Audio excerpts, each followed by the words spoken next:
Good day. So our lecture for today is what is the state, or the state as the locus of politics. So do not forget to take notes as you listen to this discussion, as in the next topic, or in topic number 2, you will have a quiz on this topic. So in the preceding lectures, we have discussed what is politics and what is power. So in power, you have a module for it, so you should read it. So as one of the major concepts in the study of politics, right? So now we will discuss another concept, the state. So we will open our discussion with these lyrics from the song Imagine. So this is John Lennon. So he sang this. So in the song, it goes, imagine there's no countries, it isn't hard to do, nothing to kill or die for, and no religion too. Imagine all the people living life in peace. So that was John Lennon of the British band The Beatles asking us to try to imagine, even just for once, no countries, no nations, no states. And in this spirit, I will ask you to look at this photograph of the Earth at night made by NASA. This is a composite image compiled from over 400 satellite images. So you can see, or you can look at the lecture notes for the link of this image. So they use these images of nighttime lights to study weather around urban areas. Okay, so please take some time to examine this photograph. What do you notice? Please note your observations in a piece of paper. Do you see any borders that the next map would show?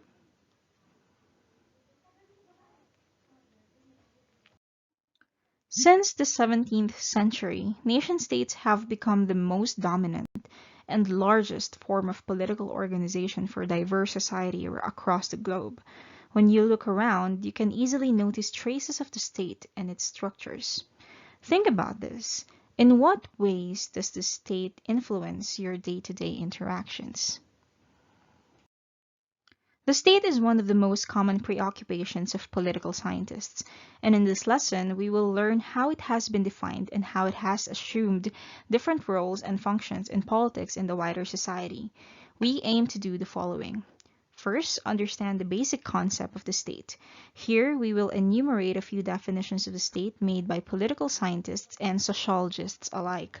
We will then examine these definitions and look for common themes. This will help us identify the key features of this concept, which we can use in our analysis of the state and other political phenomena. Second, we distinguish key theories of state power and the roles of the state, in order for us to understand why the state is necessary, or for other thinkers why it isn't.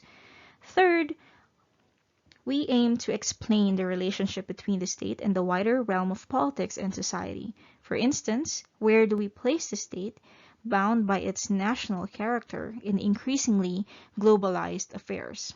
On this account, I encourage you to watch a lecture by Professor Helen Milner concerning politics, globalization, and the state. The video is available in our course site.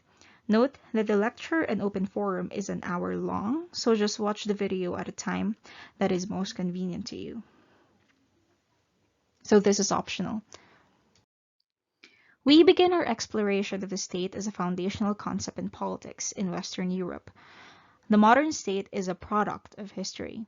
And as I've said a while ago, we can trace its origins to the 17th century, when the Peace of Westphalia was ratified in 1648 to end the 30 Years' War. This is why they say that the state is a relatively new concept.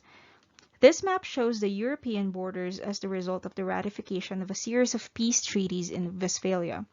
These territories would soon serve as the foundations of modern states of Western Europe.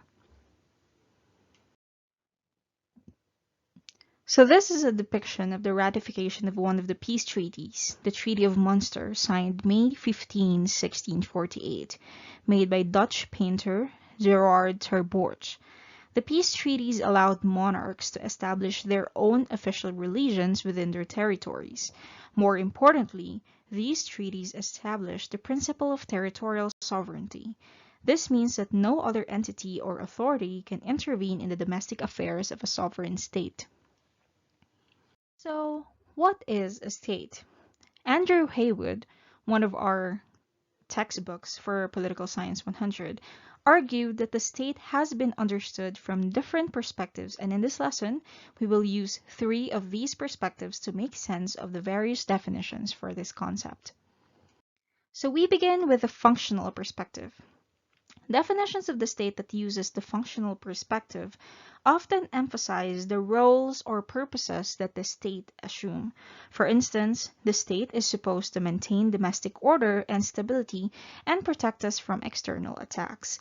We will discuss these roles in depth when we get to the third and final section of this lecture. However, this approach to defining the state tends to associate any institution that maintains order with the state itself. Institutions like the family, church, or even trade unions, which also maintain some form of order within their jurisdiction, may be considered as part of the whole state apparatus. In other words, the functional perspective has difficulty separating the state from civil society and the rest of the private sphere. Here is where we look at the organizational perspective. Notice the definition of the state developed by Haywood. The state is an apparatus of government in its broadest sense. That is, as the set of institutions that are recognizably public and that they are responsible for the collective organization of social existence and are funded at the public's expense. From this perspective, the roles and purpose of the state are clearly identified, and the boundary between the state and civil society are established. State institutions are public institutions. Nonetheless, I would like to note these perspectives, the functional and the organizational perspectives, are just heuristic devices. In other words, we use them to organize and clarify our analysis of concepts and phenomena, but they do not necessarily correspond to real-world scenarios. Hence, some definitions of the state, recognizing the complexity of social and political realities, tend to combine elements from these perspectives. Take, for instance, the following definitions. Charles Tilley, in 1985, in his analysis of the formation of European states between the 17th and 19th century, produced this definition. So he said, national states are relatively centralized, differentiated organizations, the officials of which more or less successfully claim control over the chief concentrated means of violence within a population inhabiting a large contiguous territory. What features of the state can we identify in this definition? So we can see a government, meaning centralized, differentiated organizations. So this is referring to the government, plus the monopoly of the means of violence. That is referring to the government. You have a population, that's another feature of a state, and territory. So we will see in the other definition if we can see other features of the state. So another definition comes from Jeff Goodwin in 2001 in his analysis of states and revolutionary transformations in the 20th century. The core administrative, policing, and military organizations, more or less coordinated by an executive authority, that extract resources from and administer rule through violence if necessary, a territorially defined national society. Notice how he combined both functional and organizational features of a state. So you can see here again, territory. Another is population, through the national society, and then the government through these functions, the administrative, policing, and military functions of the organization, which is referring to the government, executive authority, like policing, national defense, taxation, and governance. And extracting resources is taxation, administration, and rule through violence if necessary. You can also take note of the idea that violence is always there. If you remember our discussion on power, power is also manifest in government itself or the state itself through its use or through it having the monopoly of violence. So as you can see in those three definitions, you have the several features of a state that are in the functional and the organizational perspective. So and then we have this classic definition of the state from Max Weber. A compulsory political association with a continuous organization will be called a state if and insofar as its administrative staff successfully upholds a claim to the monopoly of the legitimate use of physical force in the enforcement of its order. Okay, so we see similar elements or features that we saw in the other definitions, like political association. In the other definitions, it was an organization, continuous organization. Monopoly of the legitimate use of physical force, which is alluded to in the other definitions as violence. Okay, so that is what is the state according to Max Weber. So from Haywood, we see these 5 key features of the state that we can discern from the previous definitions of the state that we have discussed. One is that the state is a sovereign entity. It has sovereignty. Second, state institutions are public institutions. It has public character. So if you remember our distinction of public and private in our discussion in politics as public affairs, where public is the realm or the concern of the government or the state. So it has a public character. Legitimacy, state authority is an exercise in legitimation. When we say legitimacy at this point, we need to understand that legitimacy is a level of acceptance. So if the state has power, the people who are in it should be able to accept or should have accepted that people in the state or the government have power over them. Okay, so legitimacy. And then is basically acceptance. And the fourth, the state as an instrument of domination. So you saw the references to violence, that the state is the only entity that has a monopoly of legitimate violence because it can coerce its people to do something because it has the monopoly of legitimate violence, meaning it has violence or it does violence to people because it is generally accepted that they need to have this power in order to, for example, keep the people safe. Okay, so we will nuance this later, but this is one feature of a state. And then lastly, the state as a territorial association. So you have two ideas here. You have territory and association. So it's generally an organization, okay, an institution or a group of people, and that has a population. That's what's important. And then a territory. Okay, so all states have territories. If you remember the map earlier, you have the boundaries. Okay, and the first states were actually states that were the result of an agreement of boundaries. So these are the major features of the state. So if we define the state, we need to have these 5 features. In addition to those 5 features, another feature that is in the literature of the definition of the state is this from the international perspective.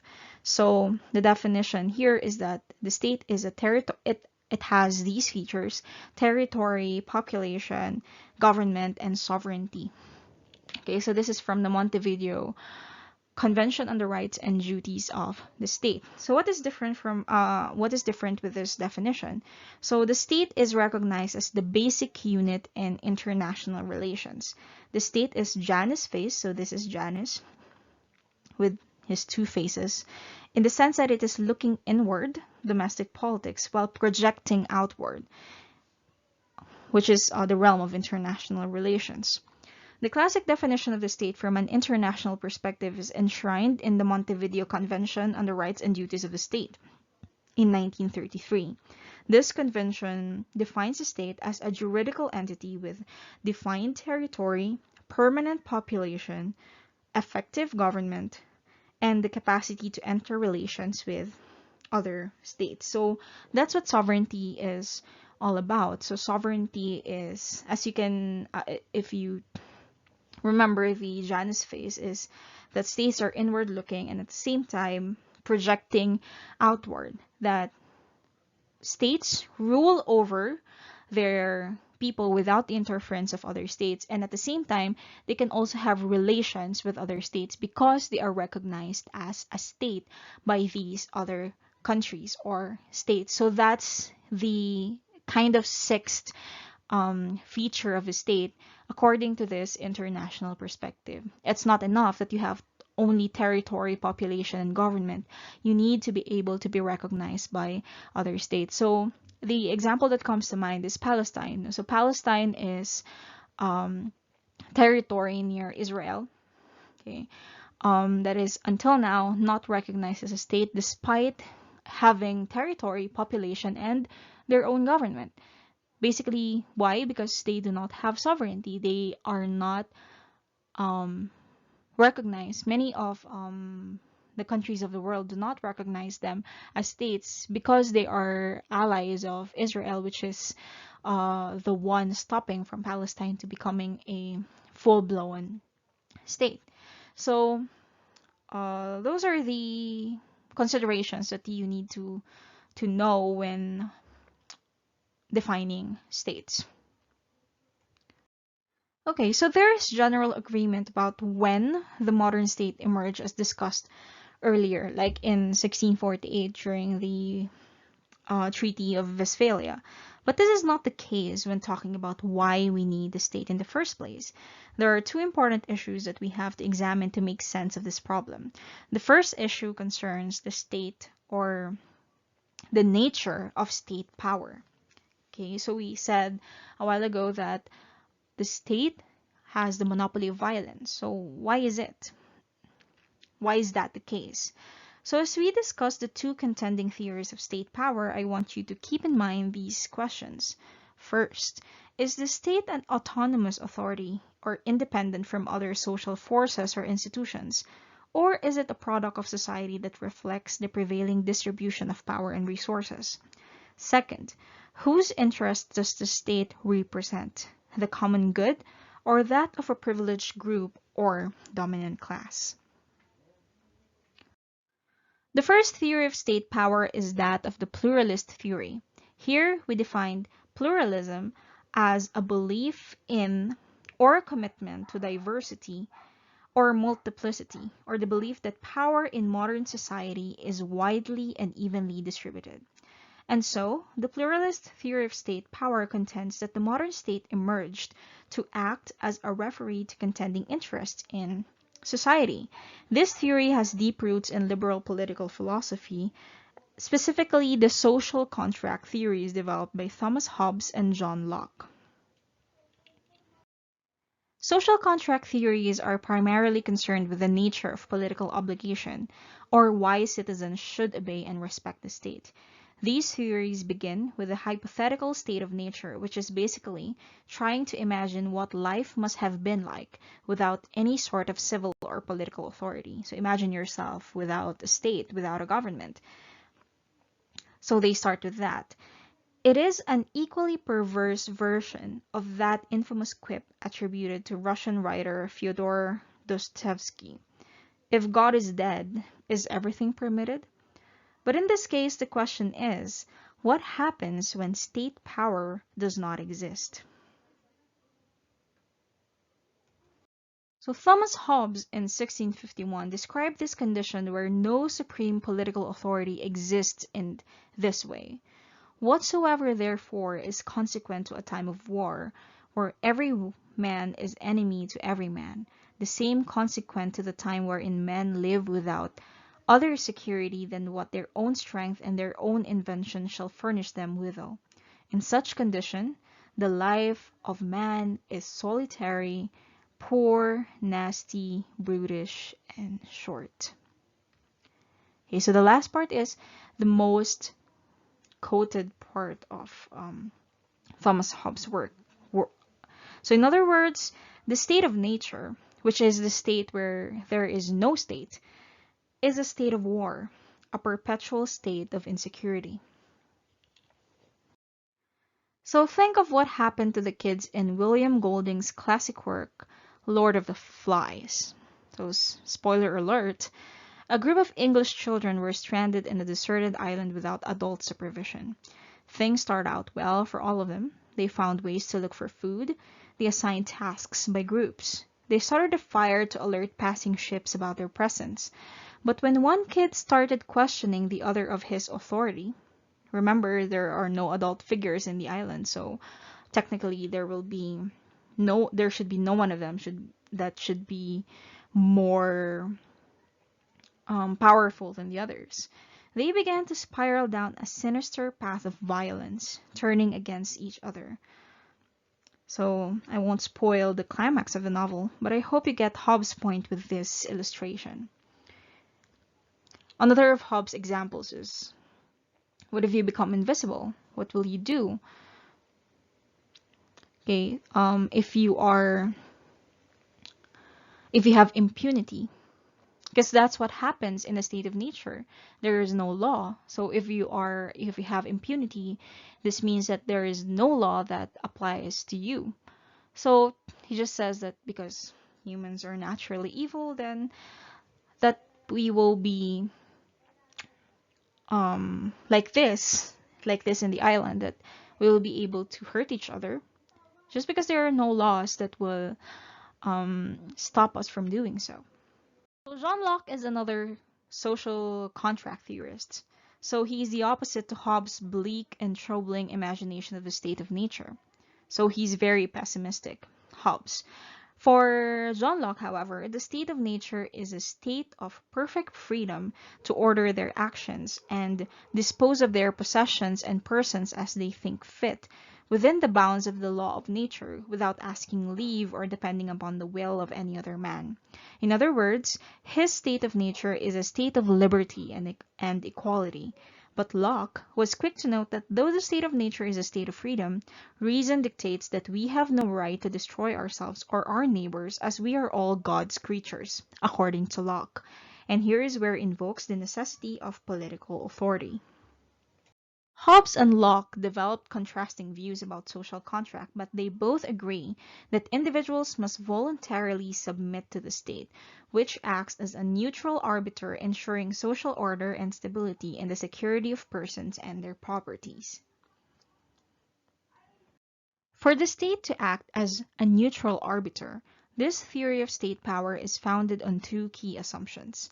First, the state is subordinate to the government. This means that all non-elected bodies within the state, like the judiciary, bureaucracy, police, and military, are accountable to the citizens through the elected political leaders in the government.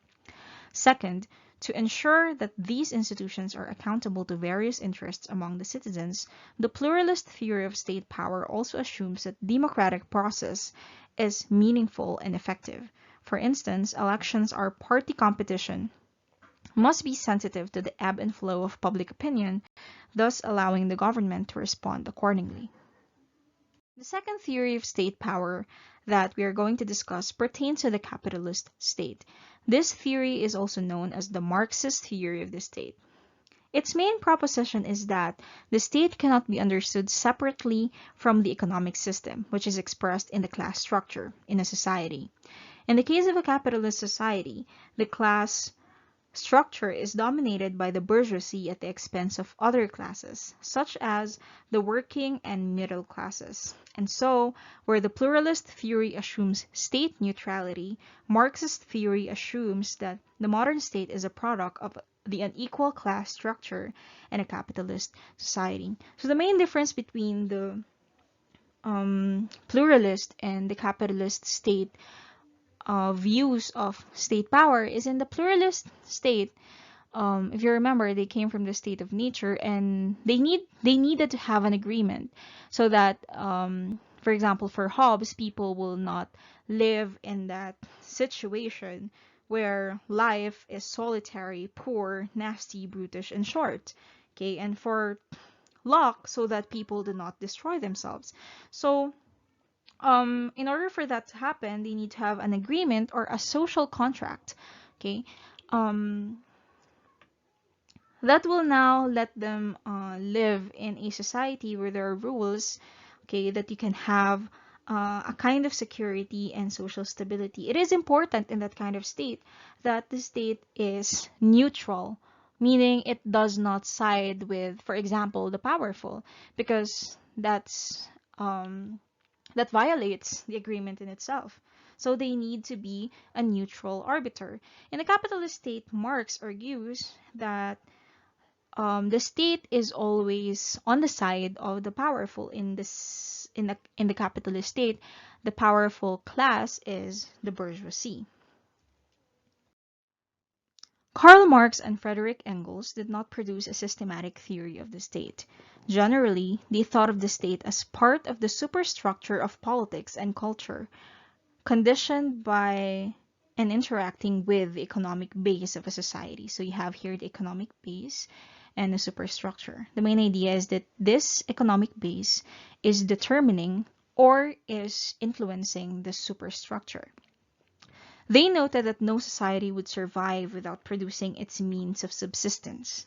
Okay, so means of subsistence like food. And so human beings enter certain relations to carry out this production. In the case of a capitalist society, the laboring classes work for the bourgeoisie, who owns the capital and other means of production, in order to survive and thereby reproduce the existing production relations. So if our example is food, for example, a society cannot survive without food. People need to provide and work for food. So it's either they will plant in their farms, or they work for somebody who owns, for example, a factory or a manufacturing company of food or any other product for that matter, so that they can have a living wage that they can buy to have food. So you see how this so-called relations of production happens, that if you do not have money to invest or to buy capital meaning, the means to produce um, food, to produce products. If you do not have the means to buy that, then you need to work for someone who does. So that someone, in many cases in a capitalist society, is a capitalist. So you reproduce that kind of production relation. So for Marx and Engels, this constitutes the economic base or the material foundations of a society. Okay, so it is on these foundations that the superstructure of social, cultural, spiritual, legal, and political processes are built. Hence, in the Communist Manifesto in 1848, Marx and Engels argued that the modern state serves as a committee for managing the common affairs of the whole bourgeoisie. In other words, they see the state as a mere instrument by the capitalists to enforce their class dictatorship. Because this economic base determines or influences the superstructure, you see here the social, cultural, spiritual, legal, and political processes, it is inevitable in their theorization that these relations down here in the economic base would then go to the superstructure or would then influence the superstructure. If here the bourgeoisie is the more powerful among the bourgeoisie and the proletariat or the working class that works for the bourgeoisie so that they can have food and subsistence, then it is the case that our schools, our government, our laws, our technology will cater to the bourgeoisies. So that's what is being forwarded here by Marx and Engels. So you see here, state as a committee for managing the affairs of the whole bourgeoisie. But later, learning from the experiences of the 1848 revolutions, the rise and fall of the Second French Empire, and the 1871 Paris Commune, Marx recognized the possibility for the relative autonomy of the state from the bourgeoisie and the prevailing class structure in a capitalist society. This relative autonomy means that the state can exercise its own power over contending classes without necessarily destabilizing the prevailing class system and acting as the greatest candle of that society and the very hotbed of all its corruptions. The state is not always at the beck and call of the bourgeoisie. It can also assert its own power under the pretext of representing the interests of another class, for instance, the numerically dominant peasantry under Napoleon's rule. But Marx was never able to develop this proposition. We now turn to the roles and responsibilities that states have assumed over the years. These concerns are closely related to the nature of state power as well as the balance between the state, civil society, and the rest of the private sphere. How we think about the nature of state power shapes the way we consider the roles and responsibilities a state assumes. As we discuss the roles of the state, please keep in mind this question. Is a state a destructive force that must be contained or smashed altogether? Or is it a positive or constructive force with roles that can be enlarged for good? First, we look at the minimal state and its view of state roles. The notion of the minimal state is rooted in the social contract theories discussed previously and motivated by a negative view of the state. Locke's enduring metaphor was that the state should only play the role of a night watchman to ensure that individuals enjoy the widest possible realm of freedom. The roles of a minimal state are limited to maintenance of domestic order, enforcing of contracts and agreements, or voluntary agreements through an impartial judicial institution, and military protection against external attacks. Most recently, new right thinkers have argued to further roll back the frontiers of the state and limit its economic functions to the maintenance of a stable currency and low inflation, as well as the promotion of competition. These arguments may be seen as a coordinated response to the proliferation of policies, like trade and industrial policies, encouraging an expanded role for the state in the economic arena. These states emerged in the 1960s and 1970s and are now commonly referred to as developmental states. A developmental state intervenes in the economic arena in order to promote industrial and economic development. This notion was first used to describe the remarkable economic turnaround of Japan after World War II. Soon, other developmental states would emerge in East Asia, the so-called Asian tiger economies of South Korea, Taiwan, Hong Kong, and Singapore in the 1970s and 1980s. However, instead of socialist planning, developmental states aim to construct a partnership between the state and major economic interests, often underpinned by conservative and nationalist priorities. Looking at the experiences of South Korea and Taiwan, for instance, it was the rising bourgeois classes struggling against landlord interests after the war and decolonization that constitute these major economic interests. But then again, state power has not always been wielded to serve bourgeois interests. In other cases, it also served to bring about social justice. And so, we now turn to social democratic or welfare states. A social democratic state seeks to intervene in the social and economic spheres to bring about broader social restructuring along the principles of fairness, equality, and social justice. In particular, they aim to rectify the imbalances and injustices caused by the market or capitalist economy. They do this by creating a just distribution of wealth through the eradication of poverty and reduction of income inequality, instead of just focusing on the accumulation of wealth as developmental states did. Social democratic states are committed to some form of Keynesian economic and fiscal policies in order to manage or regulate capitalism. For instance, they enforce a progressive system of taxation, the rich usually paying higher taxes, and spend more on public services such as healthcare, housing, and education. Hence, another feature of social democratic states is social welfare, which is the reason why these states are also called welfare states. Collectivized states aim to bring the entire economic life under state control, as in the experiences of planned or command economies of the former USSR and Eastern Europe from the 1950s to the 1980s. They have done this supposedly to abolish the institution of private property. They have tried to enforce collectivization or the institutionalization of common ownership against private ownership. Collectivized states have also tried to eliminate class antagonism by establishing a proletarian state to hasten the withering away of the state itself.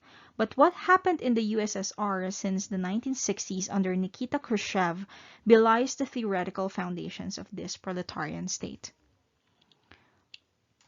Finally, we have the totalitarian state, which seeks to build an all-embracing state, the influence of which penetrates every aspect of human existence. For instance, economic life, education, culture, religion, and family life. Some cases of totalitarian states in history were Hitler's Nazi Germany and Mussolini's fascist Italy. George Orwell's book 1984 is a moving fictional account of life under such a totalitarian state.